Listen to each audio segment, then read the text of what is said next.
महाराष्ट्र में भक्त हुए श्री त्रिलोचन जी,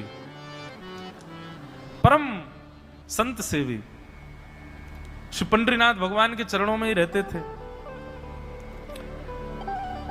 पति पत्नी दोनों निवास करते थे, उनके कोई संतान नहीं थी, तो इसलिए उन्होंने जीवन भर क्या नियम अपनाया कि जो भी धन आदि उनके पास था, जो भी वैभव था, उन्होंने वो पंढरपुर आने वाले वैष्णवों की सेवा में खर्च करने का उसका मन बनाया कि यहां इतने दर्शनार्थी आते हैं, सबका भोजन प्रसादी सामग्री हमारे घर में बना करेगी।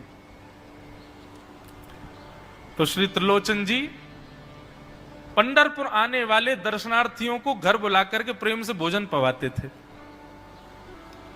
और जितने भी दर्शनार्थी दर्शन करके पंढरपुर से जाते थे, वो अन्य संतों को कह देते, बोले कहां जा रहे हो? बोले पंढरपुर जा रहे हैं। बोले भैया पंढरपुर जा रहे हो तो त्रिलोचन जी के यहां जाना, उनके यहां भोजन प्रसादी बहुत बढ़िया संतों के अनुकूल बनाते हैं।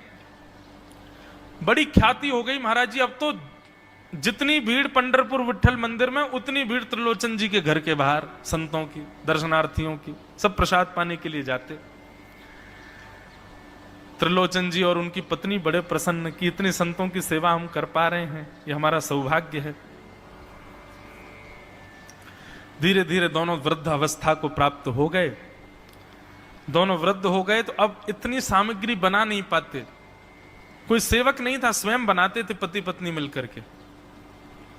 अब तो ऐसा हो जाता, कभी कभी दाल लग जाती, जल जाती, रोटियां सेकते तो रोटियां जल जाती।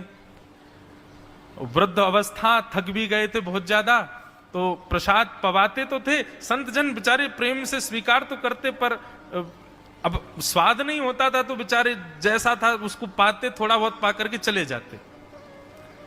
धीरे धीरे संतों का आगमन अब कम होने लगा।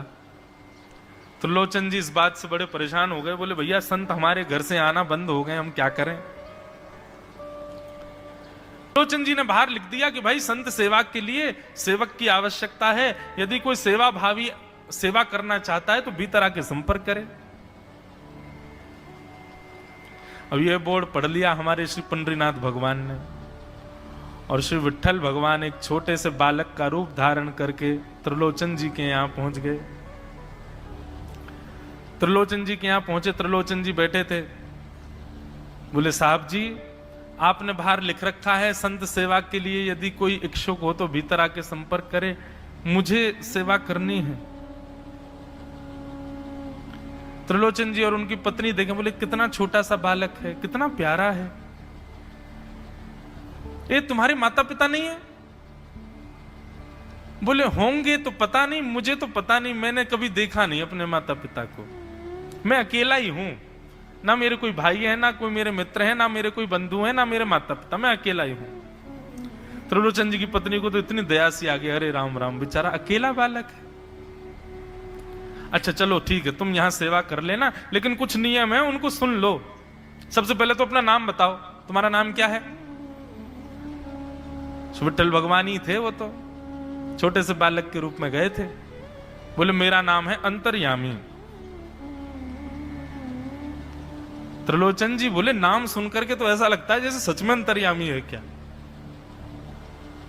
अच्छा बेटा अंतर्यामी, सेवा करोगे?